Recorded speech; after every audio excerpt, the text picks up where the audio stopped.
My name is Yasmine Okujoto. I am a sickle strong warrior, and this is the diary of a sickle strong warrior. To say she has defied all odds is stating the obvious. When people thought she couldn't live past puberty, she's inching closer and closer to 40. Call her the proverbial cat with 9 lives, and you'll be right. When people had written her off, that she shouldn't even think about it, she became a mother. She proved the pundits wrong again. That is Yasmine. Yasmine Ponle Okujoto. Indomitable, irrepressible, a beautiful spirit. Sickle cell can affect you in various ways. In 1994, I had my gallbladder taken out. And I kind of remember my journey towards that. I was a 13-year-old girl who was getting excruciating pain in my stomach. For a whole year, my mom took me from hospital to hospital trying to find out what was going on. When not long after I turned 14, we discovered what it was, and it was gallstones in my gallbladder. The plan was for me to travel to England to have it removed, but unfortunately, the gallbladder became so inflamed that I had to be operated on in Ghana. And if you see my stomach, like seriously, the scar is ridiculous. It's like someone took a butcher cutlass and ripped my stomach apart. So I had to have that gallbladder taken out. I remember being in hospital when that gallbladder was taken out. It was not funny. I remember that was the first operation I had. And I remember waking up and I was so thirsty. And they were telling me I couldn't drink water. And I remember the days the stitches were being taken out. My mom could not stand in the room. She just couldn't. I remember my younger sister stood by me, little girl, and she just stood by me till all the stitches were pulled out. I remember when I was discharged from hospital, the day I was discharged, my best friend then was having a party, and I wanted to attend the party. And I remember my dad saying, no, she can't go. And my mom was like, please, she's been sick for so long, just let her go. Then I went for this party with stitches, and my mom said, don't dance. Just make sure you sit down quietly and don't dance. I remember dancing my heart out, blood. I was wearing trousers, brown and white, and I remember feeling wetness. It was my stitches. I think that was before the stitches were taken out actually. And my stitches, some of it had come off, and I was bleeding. So they called. Then there was no mobile phones, so landline. My mom came, and she had to take me back to hospital. I mean, the look. She was so upset with me because I made her promise not to dance. But as I said before, I don't know when to stop. So I danced my heart out. 14-year-old girl, my favorite song. So at every aspect, at every point in your life, sickle doesn't stop. It's just constant. And I remember in 2004 was a bad year. My heart stopped in 2004, and I had to be shocked back to life. I don't remember the experience. I didn't see any light. Neither did I hear any voice. All I remember was me getting up and wanting to use the bathroom, and then waking up in my hospital bed. And I remember the nurse that was crying. This was in London, so there was a Nigerian nurse that was crying, and I was told I died, and then they had to bring me back. That was 2004. That was, I don't know, I was 24 then. And then I remember 2010. So I have my good years and I have my bad years, but I note my bad years because when sickle is bad, it's bad. When it's bad, it's bad. So I kind of remember all the bad years. And I moved back from England in 2009. And then in 2010, I was sick for 10 months. I kind of contributed to that sickness though, because I partied, I clubbed, I did everything that my body could not take because I was in a group and I never listened. There were days that we would go out, come back at 4 a.m., I'll shower and I'll go to work, and then I'll go out again in the night. So 2010, but I was sick for 10 months. I went from a size 18 to a size 12. I looked amazing though, to be honest. But it was a tough year, emotionally, financially, and then the guilt, that I put my mom through this.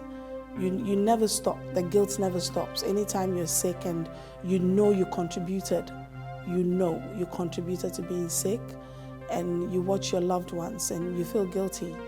I mean, for me especially, is watching my mom when I know I contributed to the bad health. It's not a good feeling, to be honest. So 2010 was another bad year. Then the year I had my daughter, oh my God. The beginning of my pregnancy was 2013. I didn't even find out till I was almost 3 months gone. And I remember when the doctor said, "Oh, Yasmine, there's something in your womb." I was like, "What do you mean? I can't have fibroids on top of everything else." And he was like, "No, it's not fibroids. It's a heartbeat. It's a baby." I was like, "Dr. Pobi, come on, are you sure? I mean, baby from where?" I won't tell you what I said to him.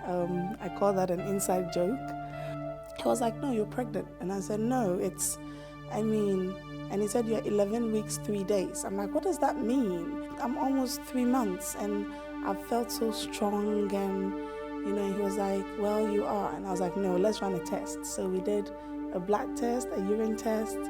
I still couldn't believe it. And I remember calling my younger sister, Sherry, and she was at work. And I was like, "Yeah, Sharifa, guess what? You're going to be an auntie." And the scream, she was like, "No," first she said, "Don't lie." Big sis, don't lie. And I was like, "I'm not lying. The doctor is here." So the doctor had to confirm it. And she just screamed, "I'm gonna be an auntie." Like, I could just picture the look on her face, because she knew that this is what I had always wanted. I'd always wanted to be a mom. But doctors had told me not to try because of my health. I was told in England not to try it. I was told in Ghana not to try it. So, before she could even think of worry, it was excitement for me. Like, oh my God, big sis, this is what you've always wanted. And to be honest, I was elated. I was happy, but I was terrified. I remember when I told my mom, hers was fear, okay.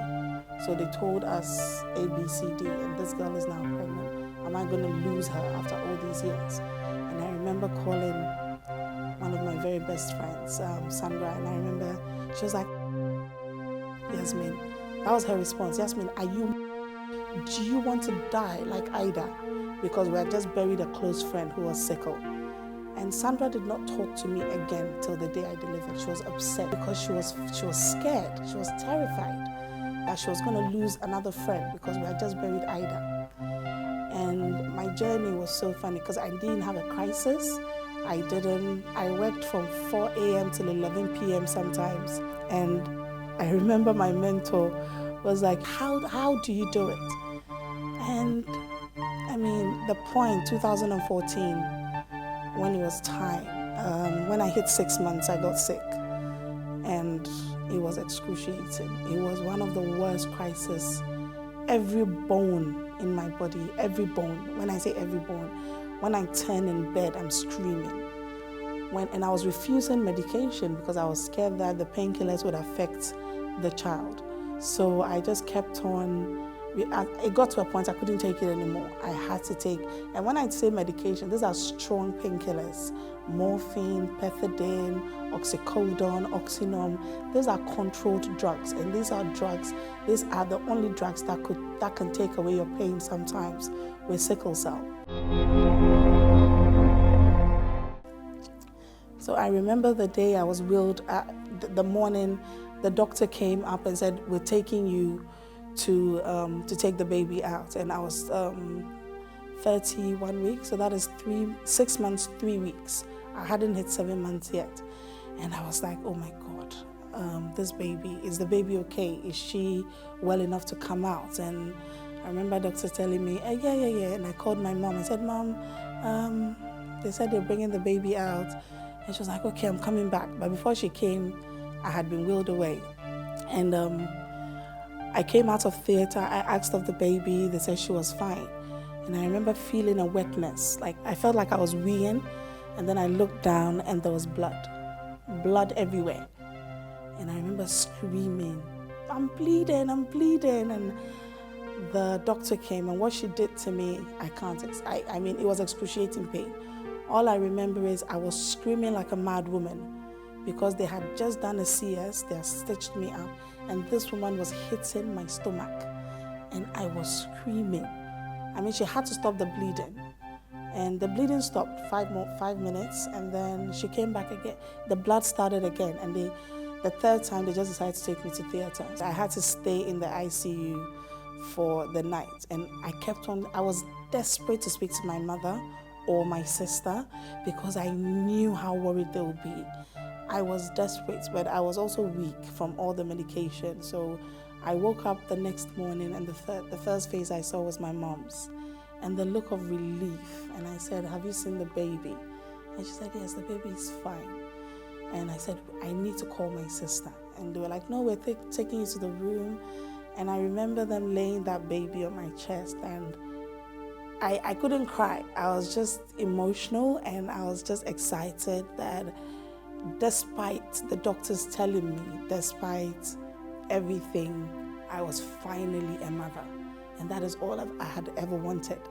We went upstairs. My mom settled us in. I just watched her do everything she needed to do, and I could see the sense of pride, because whether I liked it or not, I knew that the fact that she was told that I shouldn't try, it affected her emotionally. So her holding my child, the grandchild that she never thought she was going to get from me, it was something beautiful. It was something special. And all I remember, I kept on saying it in my head, Alhamdulillah, Alhamdulillah.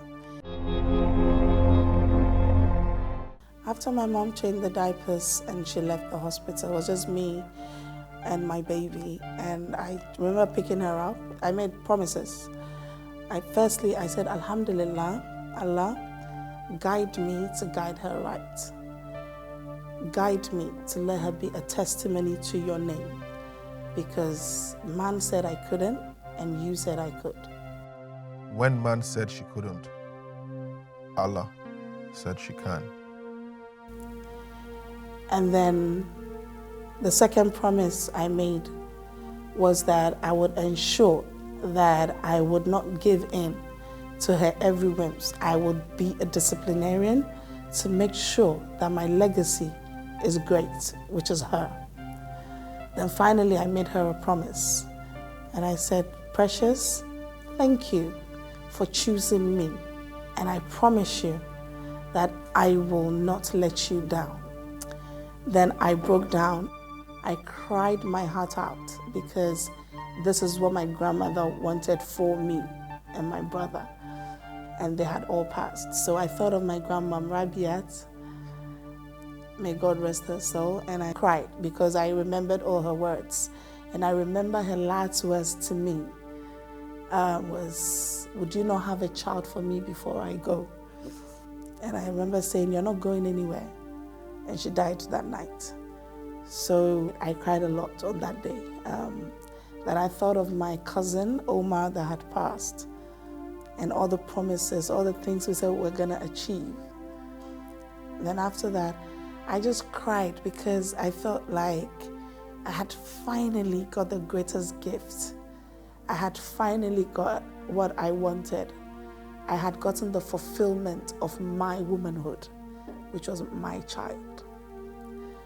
And despite the fact that doctors said I couldn't, I couldn't stop saying Alhamdulillah. At every point it was Alhamdulillah, Alhamdulillah. The year after I had my daughter, 2015, was also a tricky year because for the first time, I was thinking about my child each time I went into hospital. And January 2015 was tough. I had one of those pains that the average person would ask for death because it was the same thing, excruciating pain for days. I was being given the highest dose of morphine. It got to a state the doctor had to combine morphine and pethidine and still the pain was not going. I think I spent I was in a private hospital, they couldn't handle it, so they sent me to a government hospital, and I spent about 3 weeks, and each time, I was still breastfeeding, so for me, it was like, okay, so imagine going through pain, and then you're also thinking of your baby at home. So what I was doing was to wake up in the morning and pump the milk out, and then pour it out, so that when I get home, I can continue breastfeeding. The day I was discharged from hospital felt like, because I didn't see my daughter throughout, because I couldn't imagine her in the government hospital, the area, the environment. I didn't want her there. So I remember going home, and she was still about, I think, she was not a year old yet. She was about 8 months old, 9 months old. And she looked at me with a look like, I know this woman, where have you been? And then when I started walking away, I was walking into the house, but she broke down, she started crying. And I had to say, baby, I'm not going anywhere. I just don't want to carry you yet because I haven't showered. And I took a shower. And I remember when I tried to breastfeed her, my mom was like, no, the milk is spoiled. I said, the milk is not spoiled. And I breastfed, and she latched on immediately. 2016 was tough. I was sick the whole year. I didn't work. By the time I was leaving Ghana, I was in a wheelchair. And I mean, all I could think of was my child, because she had just started talking, so I had to explain to her. So the emotional trauma of sickle cell, not just on you, the person living with it, but all I could think of was the emotional trauma on my child. Like, she would feel deserted anytime I'm in hospital. Sometimes she would wake up in the morning and I'll be gone because I had to be in hospital. And I remember when I had the day I left for South Africa, I cried from Accra to Joburg because all I kept on thinking was maybe I should have taken her with me. But in taking her with me, how was I going to look after her? This is me. I was wheelchair bound. My brother was traveling with me. My sister was flying in from the UK. My cousin was also flying in from. Who is going to look after my child whilst I was there? The best thing I needed to do was to leave her at home, but still my heart was breaking. And throughout, I needed to have a hip replacement. So I had something called avascular necrosis of the femoral head. So I know that sounds very technical, but what that means is that the bones in my hip had died, and it had died for a long time. I was limping for years. I've had avascular since I was about 16 years old. So the bone had been dying since I was 16 years old, and I didn't replace it till I was about 36. And my mentor, I remember when he met me, he said something, he said, I'm a medical doctor, and you working on that hip is just like somebody having a bone fracture when the bone is broken and you're still working on it. And no matter how much we tell you to sit down, Yasmine, you don't sit down. You know, it's like somebody being in a car crash. And he kept on repeating it over and over again. And he kept on saying to me, look, I don't understand. He actually bought me my first walking stick because I was walking without the walking stick. I was limping. I had been limping for years. So me, I was used to it. But you see, him being a medical doctor, he just couldn't fathom. Like, he kept on thinking, how do you walk on that leg with that pain? How do you work from 4 a.m. till 11 p.m. on that? He just took me out one day and bought me a walking stick and said, take the weight of the leg, so put the weight on the walking stick. I just took it because he wanted me to. But after a while, I became dependent on the stick because the hip was getting worse and worse. So by the time I left Ghana, the hip had died. It was dead. So I was in a wheelchair. I can't even begin to explain the kind of frustration when you have a very active mind and your mind wants you to do something, but your body cannot do it. I just keep saying Alhamdulillah. And I say Alhamdulillah because sometimes I know sickle cell patients that have killed themselves. And I can understand, because imagine having such an active mind. You want to work, you want to do A, B, C, D, but then your body cannot do it. I mean, there's no way. You're in a wheelchair, you want to do, you can't. So in mentally accepting it, sickle cell can send you to the brink of insanity. And I keep saying that because I have been close to the edge a couple of times where I've been so frustrated, like sometimes I talk with frustration. Yasmine, an advocate, a warrior, a conqueror.